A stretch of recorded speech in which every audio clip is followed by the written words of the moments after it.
621 cases of enforced disappearances and illegal detentions of civilians by the Russian military have been recorded by the UN mission since February 24th last year. They also interviewed 127 Ukrainian civilians who were detained by the Russian military and then released. 90% of those interviewed reported being tortured and ill-treated while in detention. In some cases, this included sexual assault. We also documented transfers of civilians to areas in occupied territory or to the Russian Federation, some of which may amount to forced transfers or deportations.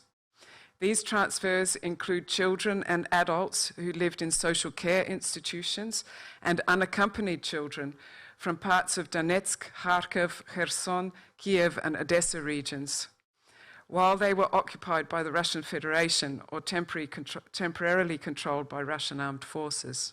UN mission officials also reported that they allegedly recorded at least 15 cases of executions of Ukrainian prisoners of war, as well as 25 cases of Russian ones. The investigation of 5 of them has already begun by the authorities of Ukraine, said the head of the mission. We are also deeply concerned by the summary execution of 15 Ukrainian prisoners of war shortly after being captured by Russian armed forces. The Wagner Group military and security contractors perpetrated 11 of these executions. The Commissioner of the Verkhovna Rada of Ukraine for Human Rights, Dmytro Lubinets, did not agree with the conclusions of the UN regarding the possible violations by the armed forces of Ukraine, and would like to receive facts from the organizations that allegedly testified to their commission. He added, Ukraine adheres to the Geneva Convention's international law and is open to international organizations. During repeated personal meetings with head of mission, Matilda Bogner, and UN resident coordinator in Ukraine, Dennis Brown, they never raised the issue of the treatment of Russian prisoners of war.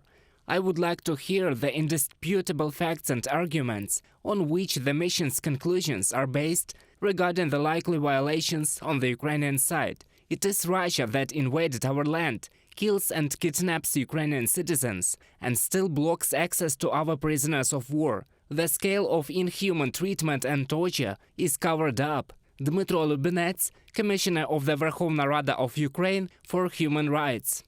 The Ministry of Foreign Affairs of Ukraine stated, took into account the report and thanked for documenting the violations of humanitarian law and international law committed by Russia in the field of human rights. However, they consider it unacceptable to lay responsibility on the victim of aggression, and they stressed that, according to the UN Charter, Ukraine has the right to self-defense. The Foreign Ministry expects that the UN mission will avoid any steps that can be interpreted as equalizing the victim and the aggressor.